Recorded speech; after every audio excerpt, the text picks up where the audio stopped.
Hey everybody, welcome to this edition of the Microchip livestream. As always, we're coming to you from our corporate headquarters here in Chandler, Arizona. As always, this is your opportunity to interact with engineers from Microchip and other companies that we will introduce to you shortly.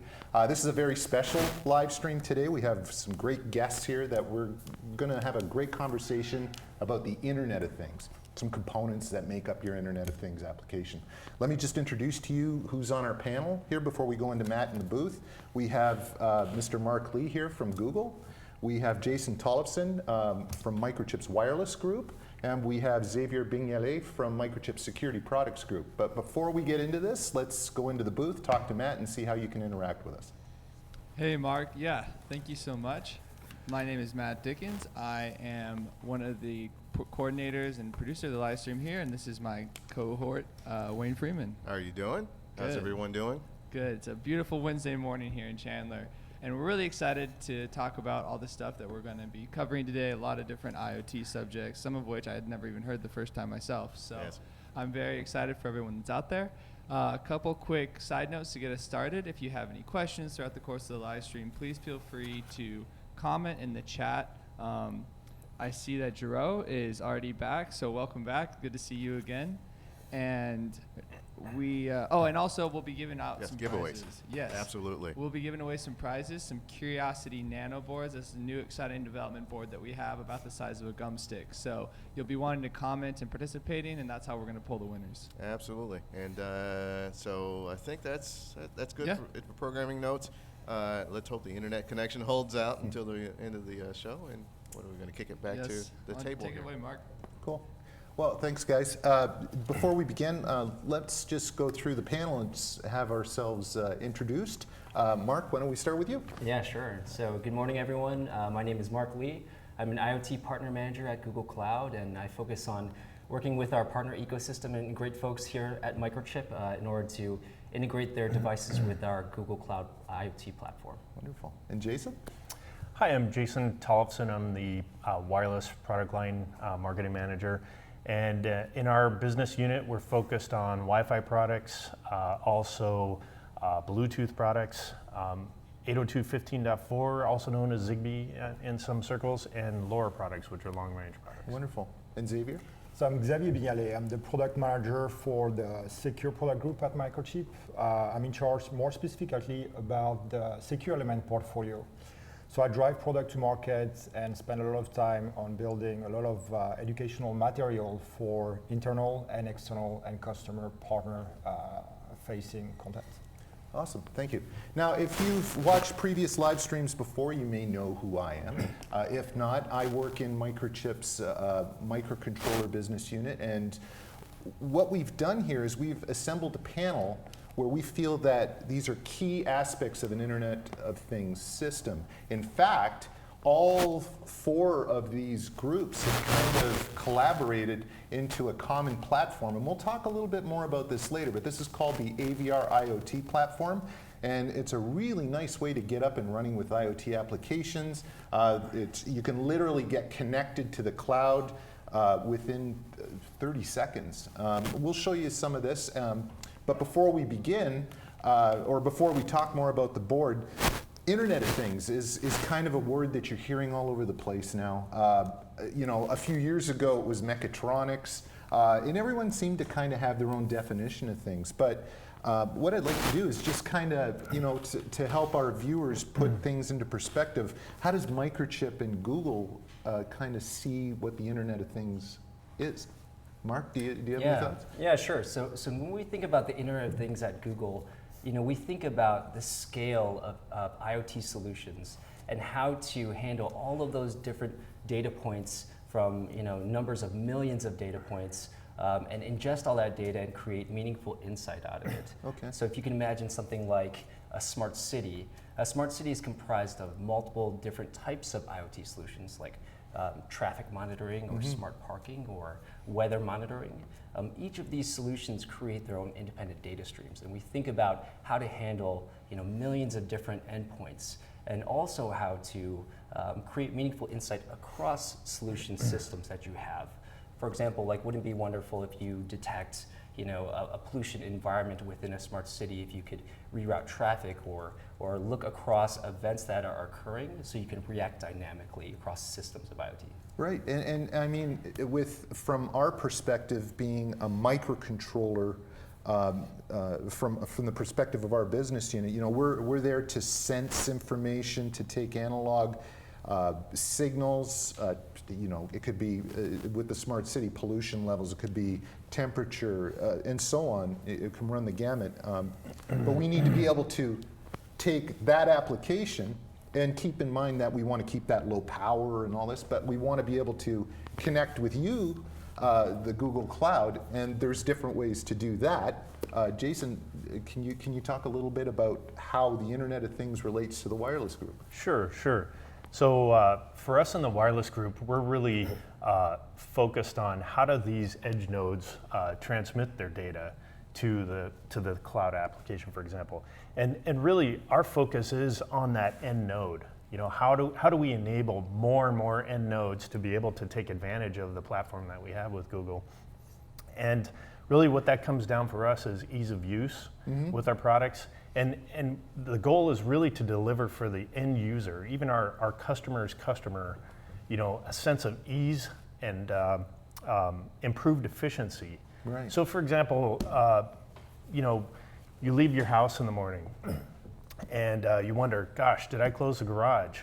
The sense of efficiency that you can get now when you can just pull up your phone and say, oh, yes, it's closed, or oh, no, I'm going to close it. Yeah. You just, the Internet of Things has brought a lot of time compression and efficiency to our lives. And as this world becomes more connected, as things within your life become more connected, this leads to a level of security. And Xavier, this is kind of where the security products group comes in.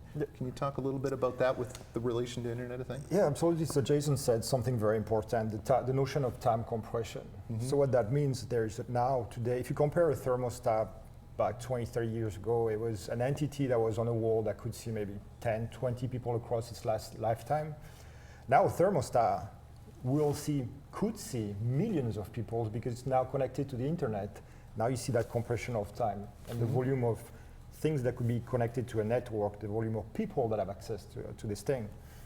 So for us, once you have a microcontroller connected to a cloud entity, you need to authorize it to connect and talk to this cloud entity. And we talk about trust. You need to build trust between that end node or gateway to the cloud, that the cloud accept to receive the communication and data in its platform. And you guys were you brought up something yesterday that I found rather interesting.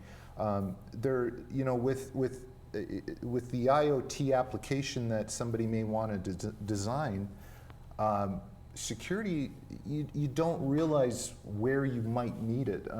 Yesterday we kind of talked and you may be opening up a bigger system and not even be aware that you're doing that or not consider that. Can you talk a little bit about that? Mark, you brought up kind of an example yesterday. Yeah, sure. Well, I mean, we've seen a few examples recently. So there was that Mirai botnet attack that occurred fairly recently that targeted, I think, 2.5 million IoT devices that were unsecured to do a DDoS attack.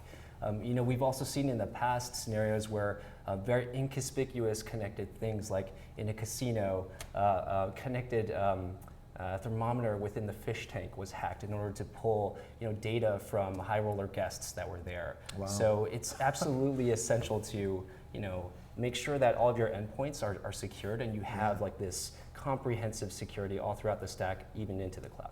Wonderful. That is definitely something to consider. I mean, a lot of times you'll see customers who just want to build a connected application and don't take such things into consideration. If anyone has questions based on that, please feel free to chime in online, and this is your opportunity, like I said, to talk to industry experts. In fact, I think we do have a question. Matt?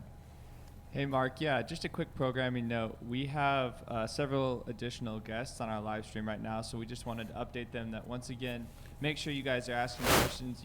Everyone is asking questions in the chat, as well as we have a email that is livestream@microchip.com. Yes, not your personal email address this time. And so you can shoot us email there, and we'll answer the questions as well. We had one question actually on the email that was, what is the difference between like edge analytics, edge computation versus computation in the cloud? Yeah, sure. I can talk a little bit about that. So edge analytics and edge computation. So there's some scenarios where that in particular makes a lot of sense. So for example, if you're in a scenario where you need to analyze something with absolute low latency, take for example quality control, fast moving line of items that are being produced. Or if you have scenarios where you have low bandwidth and connectivity, like an offshore oil rig, or if you have scenarios where you have information that you need to keep private and local. Take, for example, a video stream that's identifying things. You want to keep some of that personal identifying information local. Right. So those are scenarios where you'd want to have edge compute capability, Okay. and you're going to leverage the power across CPU and MCU devices to do those things. And then that is offset a little bit by the notion of cloud computing, right? So when we think about compute in the cloud, it's more about VMs, these virtual machines that we have. And within Google Cloud, we have a few services, Google Compute Engine, that allows you to do processing across our infrastructure. And then also Google Kubernetes Engine, which allows for containerized processing. Oh, interesting. Oh, cool. I think we have another question, Matt. Yeah, this is just a quick programming note, but Mark, if you want to stop moving quite as much, it's getting a little static. We have some criticism for you, Mr. McComb. A request from the audience. There's something going on with your microphone cable. We Oh, is it? apologize. Okay. So every time we love the way you're animated when you discuss things, but we get a lot of static. So Okay. All right. if you can just be a little bit more robotic and a bit more still. I'll do what I can, but Thanks, Mark. but that's always been a basic communication process of mine, to move my hands quite a lot. Anyway, so now if you go to Microchip's website and you go to the IoT homepage, you're going to see some messaging, and some of the core messaging there, and it relates to everybody here, is smart, connected, secure. So smart being the aspect of, hey, I want to have an intelligent sensor node, for example. So I can go on and you can see there on your screen, that's the actual homepage for the AVR-IoT board that we're going to talk about later.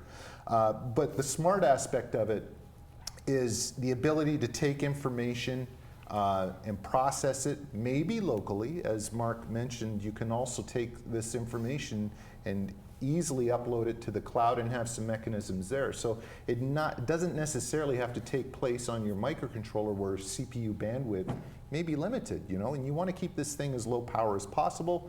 While this thing is awake and operating, you're going to be burning maybe battery life. So perhaps this is something where the cloud can handle this. But one of the things that really makes it easy to connect to this cloud. Now, Jason, you talked a little bit about the wireless modules, but can you talk a little bit about how easily this can connect into a microcontroller, and how a customer who doesn't really know a lot about a certain protocol can get wireless connectivity? Sure. So in our wireless portfolio, we really try to address many different types of applications. So as Mark's talking to, there's certain applications where it's very simple. Mm-hmm. And for those products, we have a line called our RN Wi-Fi products. The nice thing about RN Wi-Fi products is it's very, very simple to interface to these.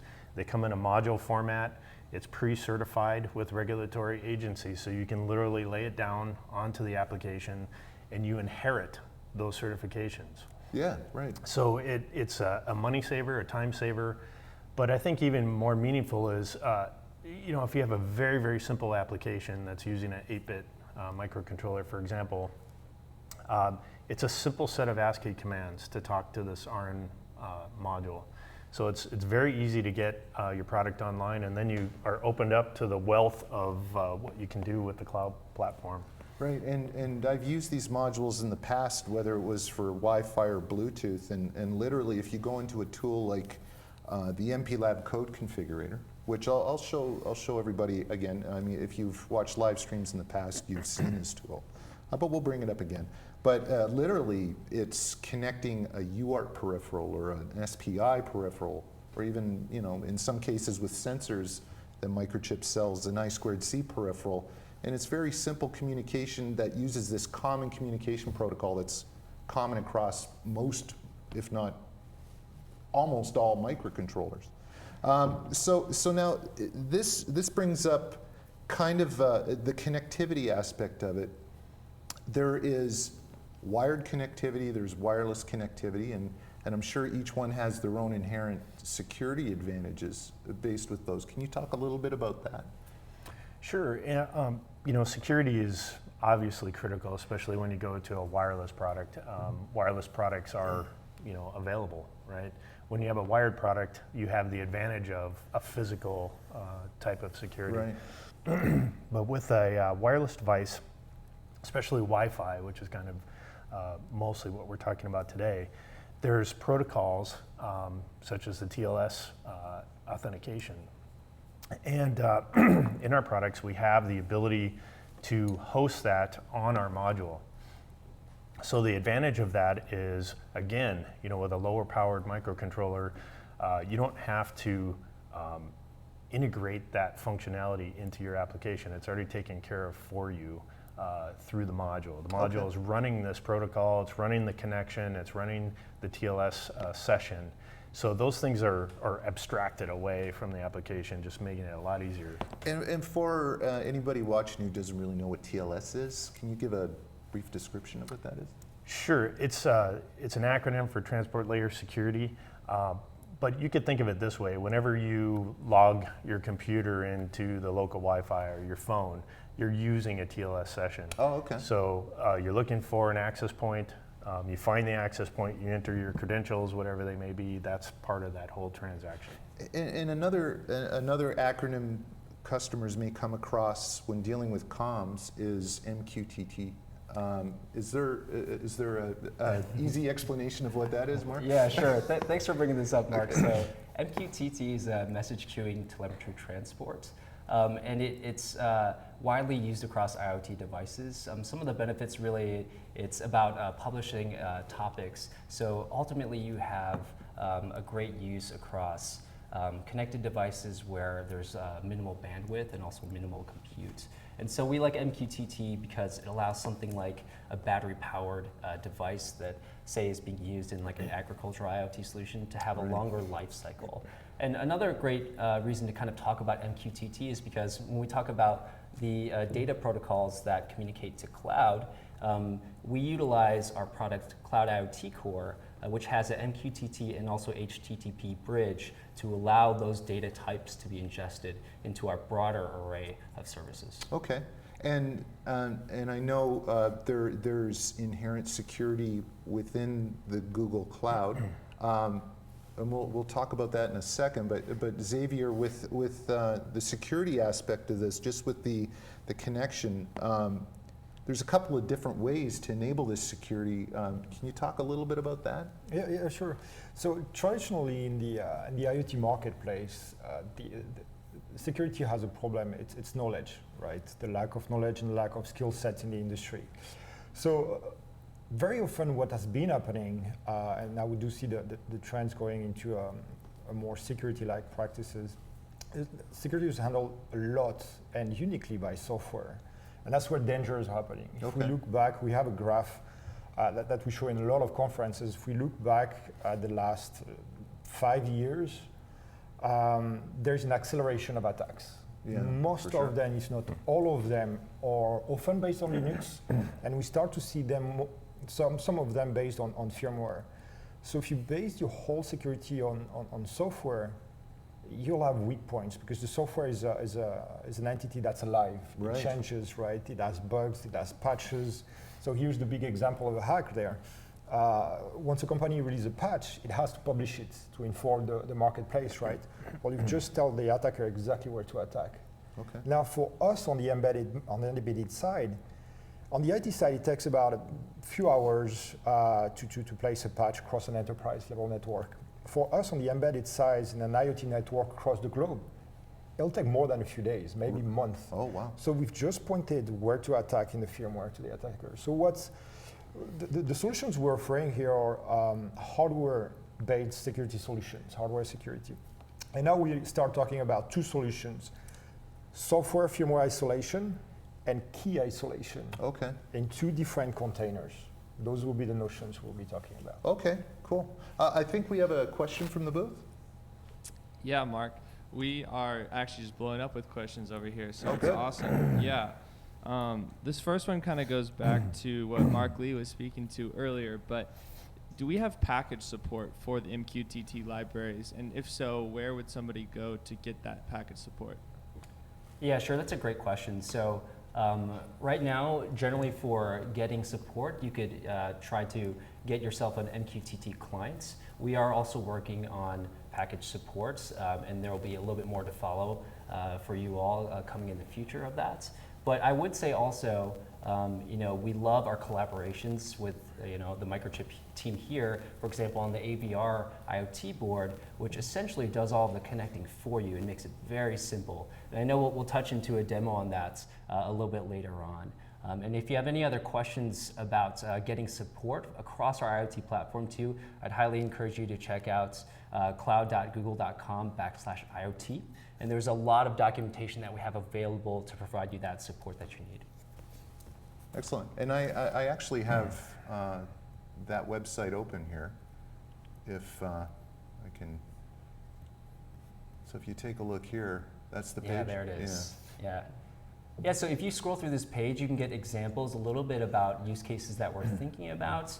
It can also connect you to the more specific products for us, like the Cloud IoT Core. And you can get more information about our reference architecture, also documentation and pricing. Wonderful. Excellent.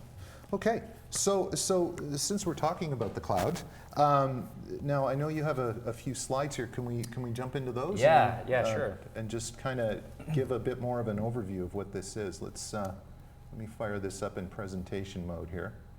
Okay, great. Okay. Okay, wonderful. So we often get asked about our IoT platform and how we're thinking about positioning it and what we're focused on. So really we have it boiled into four main pillars for us. And you can see them here. That's intelligence everywhere, serverless scalability, security, and of course our ecosystem of partners. So a little bit about each of these pillars. So for intelligence everywhere, we definitely recognize that the value of an IoT solution, especially for an enterprise IoT solution, are the insights that are derived from all of the data that you can get. So we focus on delivering a rich feature set of analytics tools like BigQuery and Bigtable for like SQL and NoSQL databases. Also machine learning capabilities, so if you want to train your own machine learning model and then run inference on that, on the data that you're collecting, even potentially locally too, we look at supporting that. So adding the ability for your devices to truly be smart. The second aspect is this serverless scalability area. So again, I alluded to this before, but when we're thinking about IoT, we're really looking at this at a global scale. And one of the big benefits of developing on Google Cloud is essentially you're leveraging the entire server infrastructure of Google. It's the same data centers worldwide that are providing lightning fast queries on our search platform or serving up videos across YouTube. And essentially you're plugging into services that are built on top of that for computes or analytics for IoT and all of your data ingestion that you're working through. And then the security aspect of it, this is key. What's going on with that? Yeah, so the security, again, this is a big point of collaboration that we have here with Microchip. It's something that we're really focused on because we know that it delivers the longevity of IoT. So a couple things that that we're working on very closely is with our secure elements. We love our collaboration on the 608, which is featured here on the AVR board. In particularly for our security implementation, we use private keys that are stored there on the 608. And then we also implement a JOT token, which is a JSON web token, essentially to carry in the password of that private key and to link up with a public key as we onboard a device to our cloud.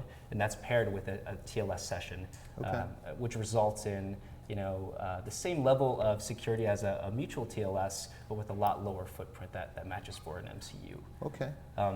And real quick also, sorry, No. just wanted to make sure that I also add this in as well. In terms of our security partnership too going into the future, we're really focused on forward-looking things like zero-touch provisioning. We do have kind of an early access program right now. And what's that? What's that? So zero-touch provisioning, essentially, the value prop that it provides is it allows endpoint devices to securely connect to the cloud as they power on. Oh, okay. So I've talked about the notion of trust. Yes. And to create the notion to establish the notion of trust in the hardware, you need to create an identity. That identity will be your private key that Mark is mentioning. Now we need to protect it, and that's where the secure element comes in. It's a very strong lock where that private key will be. Okay. Now think about the SIM card model with a carrier on the phone. So once you plug in your SIM card in the phone and you connect to a carrier service, there is some type of claiming service between you, Mark, your phone, and the contract you have with your carrier. Right. This is a similar principle there. When you have your secure element that has your identity, which is the private key, how do you associate it to that one person, one account? Right. Very automatically. So the IoT provisioning service is basically, you can simplify it as calling it a claiming service of the identity that's in the secure element. Okay. The big thing it solves is there's a lot of practices and exercise in the manufacturing side and how you set up your cloud accounts and your chain of trust between the cloud account and the manufacturing and the end customer. And then you go across contract manufacturer. See, it's already a very complex model, right? Right. With that one feature, you just have to do that one claim in bulk and you solve the problem. Security quickly. Yes. Simply. Made easy. Yeah, made easy. And we'll talk a little bit more about tools. All of this, for a new user could really seem a little bit overwhelming, but the whole goal with both Google and Microchip is to take these complex solutions and make them a little more user-friendly through tools. And we'll talk a little bit about tools later. So Mark, you talked a little bit about some of the services that make up the IoT platform. Can you give some examples of what you can do with them? Yeah, sure. I think we also have another slide here that would be great to talk through so you can get a sense of how each of these services actually connect through together. Okay. So this is our architecture that we generally reference for our platform itself. And I'll just describe a little bit of the journey of data that travels through. So on the far left-hand side, you have all the devices or endpoints that we have. They're transmitting their data. I'll talk a little bit about this edge device and this cloud IoT edge scenario here in a few moments, but they're transmitting their data through Cloud IoT Core, which is essentially, as you can think of it, the on-ramp to the broader subset of services. That data is then sent through Cloud PubSub, which is kind of like a messaging broker, you can consider that. And also you can do things like enable cloud functions, which is like enabling some simple compute logic to create actions between your devices. Or you can send that data through Cloud Data Flow, which is a streaming data service, and then do things like apply analytics to it. So I mentioned this a little bit before, but Cloud Bigtable, that's a NoSQL database tool, and BigQuery is a SQL database tool. Both of them are really great at handling large amounts of data and allowing you to pull insights and establish like queries from your telemetry data. Okay. Also on the bottom of that is Cloud Machine Learning. So we have a variety of machine learning services to allow you to do things like train a machine learning model and then look at applying that back down at the edge, or machine learning APIs where you can make a REST API call to add functionality to an IoT solution. And then the far right side that we have is a bit of our visualization tools. Okay. Wonderful. So you talked about the edge device, the scenario. Yeah, sure. Okay, so yeah, a little bit more about that edge box that we have there. So Cloud IoT Edge, it's a service that we have right now, currently in alpha. And what that mainly is looking at is how we can do things like deploy TensorFlow Lite models to do inference on devices at the edge. And so we're really excited about what this means going forward for our platform. Again, we're in alpha with some select partners, and we're looking to expand this out. So there will be more to follow for. Okay, very cool. Now, so let's to kind of bring this all together. We have the AVR-IoT development platform here, and this kind of brings us into the point of maybe a scenario that we would use all these tools. So if, for example, just to give the viewers kind of an example. So, for example, perhaps I have a remote sensor application. I mean, let's keep it simple. It's basically just reading the temperature in your house, for example, and it's being connected to the internet. What would be the best way to get that up and running, Jason? To first of all, get that connected. What the product on here is a Wink module. Is that the one you would recommend, or? Yeah. So if you're looking for a relatively simple application like that, so the data rates are on the lower side, the product that we have on that board you're showing is the AT-Wink 1510. Mm-hmm. And the 1510 has a very simple UART interface, a low footprint stack. Well, it's really more of a library that runs on the microcontroller, enabling you to connect to that. But it also takes advantage of the power of what we built into the module itself. The module has advanced features. And an example of this is enterprise security. So okay. You may have this thermostat in your house, but what if you want to also sell that thermostat into an enterprise location? And what I mean by enterprise is a larger facility, like a company that has multiple buildings. In that environment, you'll have the same access point name, SSID, across that campus. Well, with our enterprise security, it allows you to authenticate and make a connection, and then place those thermostats all throughout that campus without having to change or re-log in every time you move from a different location. And as far as the application, the sensor node itself, the microcontroller that's used, on this particular product we're using an ATmega 4808, which is a fairly recent AVR product, but what kind of requirements would you need on the microcontroller? I mean, how low can the customer go, Yeah.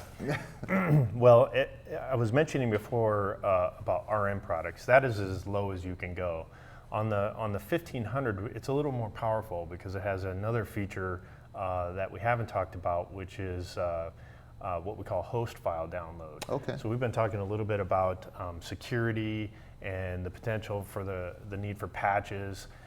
In that case, you're going to need to do over-the-air updates, and that's something that we also can support in the 1510, which you would not see on an RN level device. Okay. So in that scenario, we can actually download onto the module a new set of firmware that would be a patch, for example, for a security issue that arises, Okay. in which they do regularly, and then we can, re-flash the device basically with this new code. So Okay.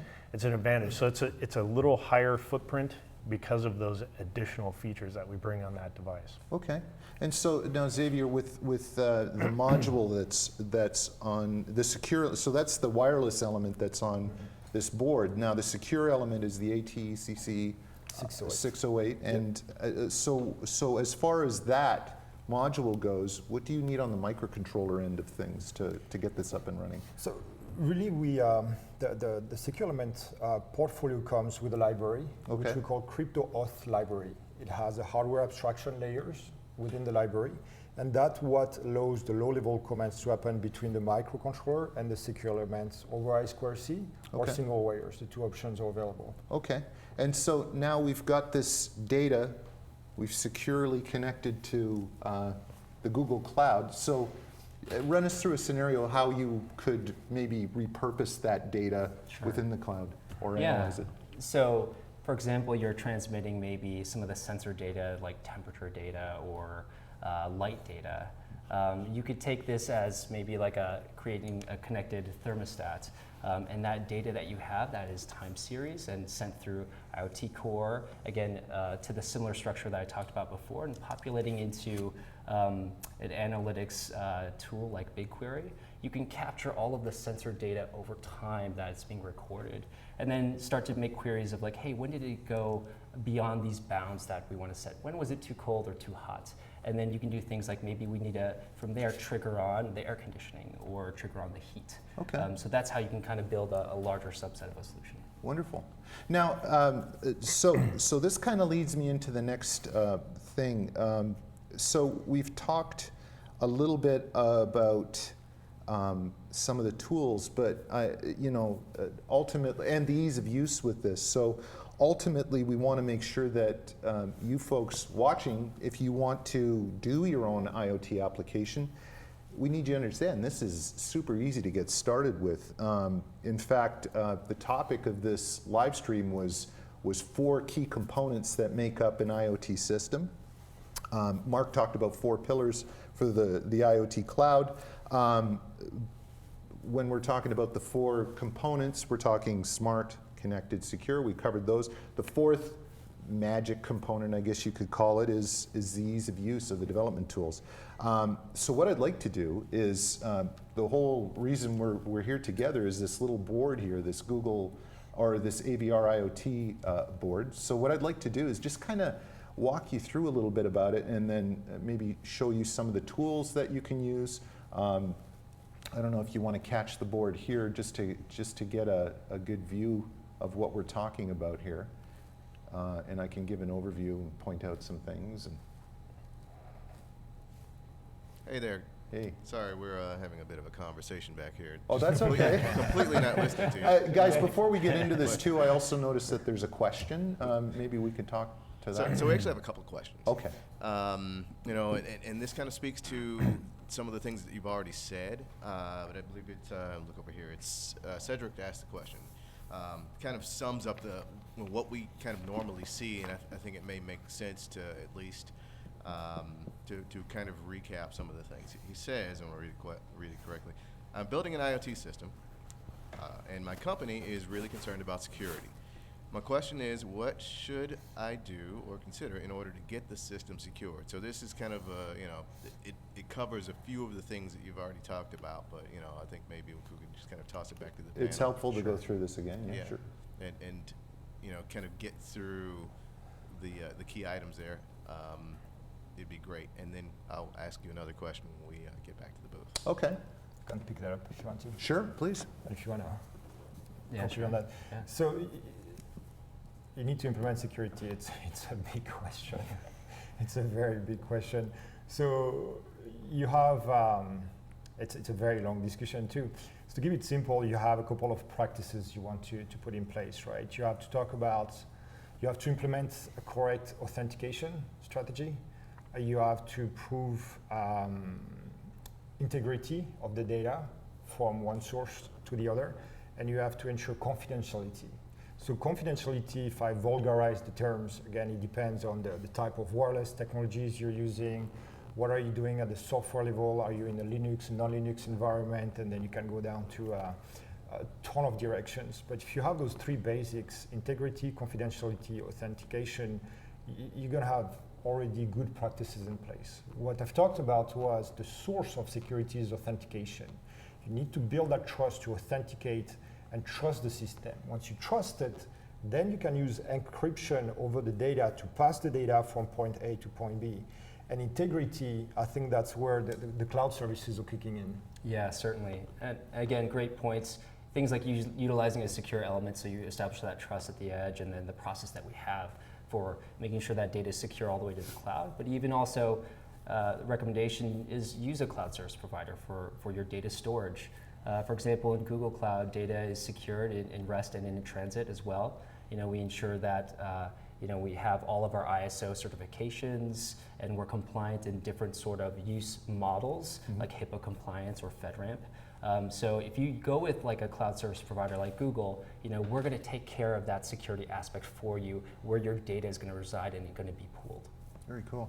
And again, there's some inherent security in different connectivity, but then there's things that you may not even consider. So that's a very important conversation to have when initially getting your application spec'd and deciding what you want to do. So you had another question, Wayne? Actually, I had the question, but so Jerome asked a really good, I think, clarifying question. So Jason mentioned earlier that the Wing 1510 communicates over Wi-Fi, and I think there's kind of a clarification as to what he means by communication, because the question is, I thought the Wing 1510 communicates via SPI. Oh, sure. So really, you could view our Wing 1500 as a channel. So it's communicating from the MCU over SPI, and then within the module itself, it's taking whatever communications are coming in. So the MCU is going to say, I've just measured this temperature sensor in my thermostat. Going back to the example that we had, I'm going to format that in a certain kind of command, and then I'm going to send that command over to this Wink module. That's the communication that happens between the MCU and the module. Now the module has to take that and make it Wi-Fi. So there's a protocol, there's security, there's data encryption, there's a lot of things that have to happen before it can go out over the air, where it's potentially available to other people. Right. So that gets back to the integrity and the security, and that's all taken care of in the module as well. Right, right. And you're going to have some level of processing on the microcontroller. You're going to have some level of processing in Google Cloud using their tools. So, I mean, ultimately, it's going to all boil down to a well planned out block diagram of what your application is going to look like, and do like a functional document of some kind to define everything. Is that it, or any more questions? I think, let's see, we have one more that kind of is going to segue into, I think, what you're going to talk about. So Okay. So I'll ask it. The question is from Amiga Sandra. Wants to know what's the basic requirement to start an IoT development. Okay. Well, again, after doing that whole blocking out functional description phase of things, and once you've decided on your application, and again, all of these, from a microcontroller perspective, I mean, tools that come from Google, tools that come from our wireless groups, tools that come from our security groups. We have an analog group that does all these kind of sensors. They're all made to make things easier for you to implement a microcontroller-based application. And where you would start is, I mean, it kind of takes away some of the overhead of these connectivity, security functions, and allows you to maybe do a little more with the peripherals, keep things down at the smallest device that you need. I mean, prior to some of these discussions, a lot of people thought that you needed a very high-end device with a lot of memory, with a very fast operating speed to enable this. This board here that I'm about to show you is very much based on a tiny little 8-bit microcontroller, which is connecting to some of these more advanced capabilities and using these advanced data processing techniques. So having said that, let me kind of open up let's start with the IoT board here. And just let's go through the process, and this might answer some additional questions that you have. So what I've done is I've simply taken this board, I've connected it to my computer over a USB port. Now, maybe I should just go through, if I could get a close-up on the board here. You'll see here, this is the Wink module here. Over here, right in the middle, you'll see these 3 chips here. Right in the middle, that's the security element. the ATECC 608. Right here is the ATmega 4808, which is the 8-bit microcontroller. And on either side of that secure element is a light sensor and a temperature sensor. There's some other components on here, including a programmer debugger on here. So if you want to do debug, you can do that too. But basically what I did was I connected this to my computer through a USB connection. And if you can transfer to my computer, once you connect that board, what you'll see is the board is actually going to show up as a drive, and you'll see it as Curiosity. That's how it shows up on my computer. And you'll see there's some files in here. The first one is a clickme.htm file, and if I click on that, what it'll do, and this is on the board. Everyone who gets a board is going to have this on their board.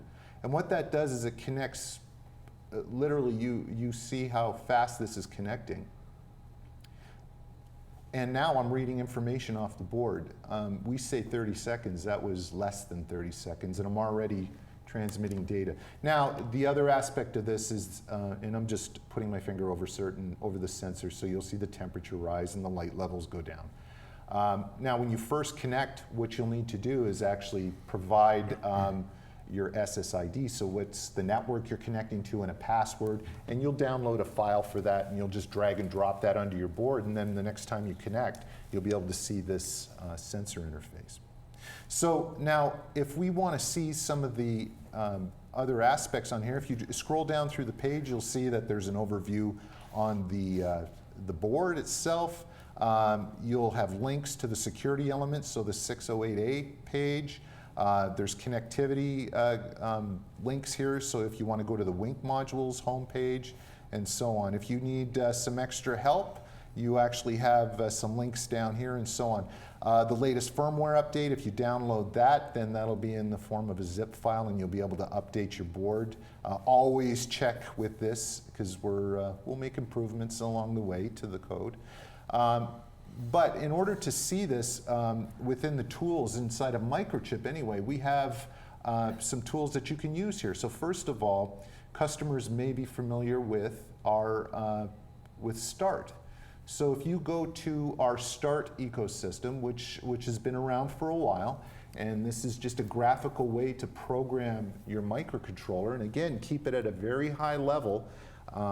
You can see here, if you go to the examples page, and you type in IoT into the search, you'll see that there's a couple of examples, and it may be hard to tell on this screen. Let me try and zoom in a bit. But if you type in IoT, and you'll see that there's a couple examples that pop up. And the first one at the top is the AVR-IoT WG sensor node, and that's the file that is actually being used to develop this code on the board. And if I open that up, you'll see that within START, and let me zoom back out a bit, not too much, but you'll see there's some options in here, and you have the AVR-IoT sensor node. Now, if you want to add some other things, you can go up here into the software components and add things like clickboards. There's actually a footprint on this board to accommodate clickboards, so if you want to throw another sensor on there, like there are pollution sensors, there are things like other temperature sensors, there's even motor drivers on these things, you can do that. And if you go down into the tool here itself, you can see that you can set up your SSID depending on the network you can connect to, and then your password. And then when you download that AT-start file, and the way you do that is you should go to Export Project, and you can see that you have a couple options here. You can download that file to either use strictly in Atmel Studio, IAR Workbench, or MPLAB X. And if I click that, you'll see that it actually creates a download pack by this name. And I can just download that and then import that into MPLAB X. Let's kind of take a quick look at MPLAB X here for that variant. So if I wanted to import that into Atmel Studio, all I need to do is double click on that file and it'll open it in Atmel Studio. Of course, you have to have Atmel Studio already downloaded onto your platform. For those of us who use different operating systems, MPLAB X is a cross-platform tool, so if you're using a Mac or a Linux-based system, you can use this. And we're using MCC here, and that's what I have open. I've created a project for the 4808, and you can see here that there's some similar configurations. So if you come in, if we go back to my screen briefly, if you come in here, you'll see that there's different components that you can come in. There's the crypto authentication library. There's the MQTT setup, cloud services, and here is the Wink module, and that's, again, where you're going to set up your SSID and your password there. Okay. Again, you can take advantage of the other features within the MPLAB code configurator. So there's the pin manager, there's all these different capabilities that we've discussed previously in other live streams. If you do want to learn more about these, you can always just go to www.microchip.com/MCC, which is an acronym for MPLAB code configurator, which will walk you through this tool. There's all sorts of little examples and so on. Okay? So that's getting up and running with the IoT board itself. As far as resources for the other platforms, we're not just using the microcontroller here, but we're connecting to the cloud. If customers want more information, Yeah, sure. I mentioned it a little bit before, but cloud.google.com/IoT will take you to a lot of the resources that you need. And I think we have it also listed in the comments or in the information section below this video. okay. And wireless products? Similarly, it's microchip.com/wireless, and from there you can explore our Wi-Fi, Bluetooth, LoRa, and 15.4 products. And under the Wi-Fi section, you can find links again to different IoT applications and kits. Okay. And as far as the security products? So for security, I'll point you to two locations. One which is specific to secure elements. So if you do microchip.com/secure elements, you'll go directly to the dedicated section of secure elements. And we have a broader place where you'll find everything that Microchip does about security, and that's microchip.com/security. Wonderful. So see, this is getting easy, right? Just / whatever you want. To that, if you want more information on microcontrollers, specifically if you want to go to either 8, 16, or 32-bit microcontrollers, just type in microchip.com/8-bit, 16-bit, or 32-bit, and that'll take you to the main landing page where you can get more information on these devices. So that's about it out here. Matt, anything to add from the booth? Yeah, I think Wayne was going to cover a couple of the questions just as a I final was? wrap-up. Wait a minute, was I? I'm kidding, yes. Yeah, we have, there's actually kind of a flurry of questions at the end. I don't think we're going to be able to get to all of them because we need to close out the stream here. But there's one question regarding, RTOS support, and I thought it might be an interesting, discussion to have, around the way that we've architected the AVR-IoT platform and the way that you utilize our 8-bit microcontrollers. There's almost not necessarily a need for that sort of thing. So does anybody want to kind of take that? The question was, does it support RTOS, or is the firmware based on an RTOS? Take that one? I can take a piece of that anyways. Okay. This is Jason. So, for Wi-Fi, we support many platforms. RTOS happens to be one that we do support. So, Okay. We've talked about the 8-bit, and the AVR-IoT is really based on 8-bit libraries, very simple. There's also RTOS support in our 32-bit Okay. microcontroller line, as well as Linux support for our MPU line, Okay, microprocessors as well. wonderful.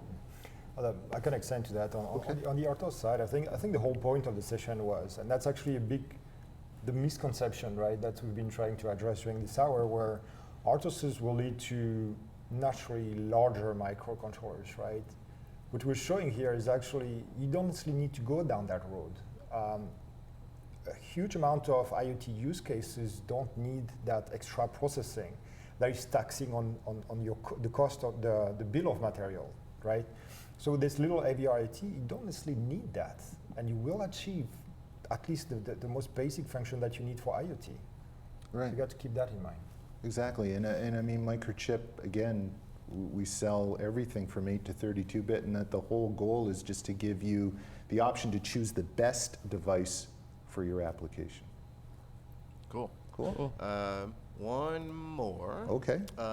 Jared wants to know, and by the way, sorry for having Matthew mispronounce your name, Jared. Actually, I probably have as well. He's a frequent commenter here. He's asking the question in particular about the ECC 608A and the ability to use it not just with a Wi-Fi module, but with perhaps LoRa, Sigfox, or 802.15.4, basically some other method of communication to the cloud. Yep. So I mean, the 608, that's actually a very pertinent question. You have to understand what does the 608 does. It's a very flexible device, right? It has 16 slots, and among the 16 slots, you can program the slots to do something. It could be a verification function, a signing function. You could store a public key, a private key, a certificate. You can tell what the slots, we call that a policy. So, and then once you have your policy set up, that's when you load your credentials, your tokens, again, the keys and so forth. Now, how does it work with other protocol of communications? It depends on what the protocol will fit, how the protocol will fit to a given security model. I've seen example of, so you call 15.4. I think the best example, the best implementation I've seen is a company that's doing products for small building infrastructure. So they've used actually one of our 15.4 radio, a 6-LoWPAN stack that has DTLS. Now you have a DTLS, you have a hook to that transport layer security using an ECDSA, so it's a sign operation that's enabled because of the usage of that stack with the 608. Now you have a 608 into a 6-LoWPAN 15.4 infrastructure. I've seen cases of Bluetooth-based solutions. So Bluetooth, you have to be very careful with it. Bluetooth, the nature of Bluetooth is to be an open ecosystem. If you start using a secure element with it, you will start locking the ecosystem, which is very valid for, let's say, the latest case I've dealt with was a medical application. That is, so you had a medical product, I won't name it, that needed to be associated to that one patient, and we were back to creating that single identity that needs to be proven and trusted. So that's what the secure element brings. And what they've done, they basically, it was actually a design house partner of ours, they added ECDSA, so signing operation after the Bluetooth protocol to prove the identity. And you can go on by case. It depends on the security model you want to establish. So again, the secure element provides basic function, signing, verification. It dictates all the policies, what you can do with the slots, and that makes it extremely flexible for various protocols.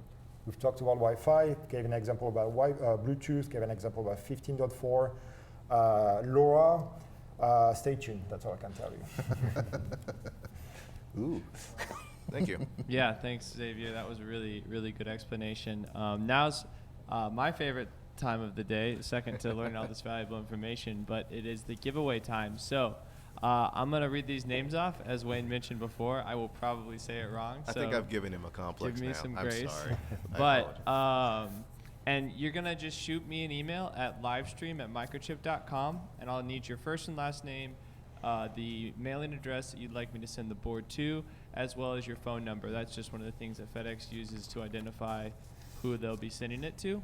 So so shoot me all that information on the email, and we will get you your Atmega 4809 Curiosity Nano board. So it's not the board that Mark was showing today, but it is the same base microcontroller, and the rest of the components you can. And by the way, if unfortunately, if you happen to live in a country where we're not able to ship the board to for some export reason or whatever, we'll have to figure something else out. But Yep, absolutely. just so you know that, send us your address. Yeah, thank you. So Fabian Room, we have Jartour Blog, Kagri Yildiz, Cedric Akimali, Juan, not going to try to say that last name, Marcos, Teddy Sineas, Amia Santra, Mark B, our favorite Jared Munch. Thanks for coming back. I probably pronounced your last name wrong, but that's okay. And Luis Malave. So once again, that was Fabian, Jartour, Kagri, Cedric, Juan, Marcos, Teddy, Amia, Mark, Jared, and Luis. Thank you all for participating, and for those of you that didn't make a comment but you showed up today and you gave us a like or a subscribe or you just stuck around for the whole live stream, we really appreciate that. We will be covering future IoT related live streams in the future, so pay attention for that. And then one thing that I'm really excited about is our next live stream will actually be bringing on somebody who works for a design house and can kind of give us that, hey, I've got my prototype, I've done my IoT sensor node, or I've done something else. Now I want to take that to market, I want to manufacture it in bulk, those kinds of things.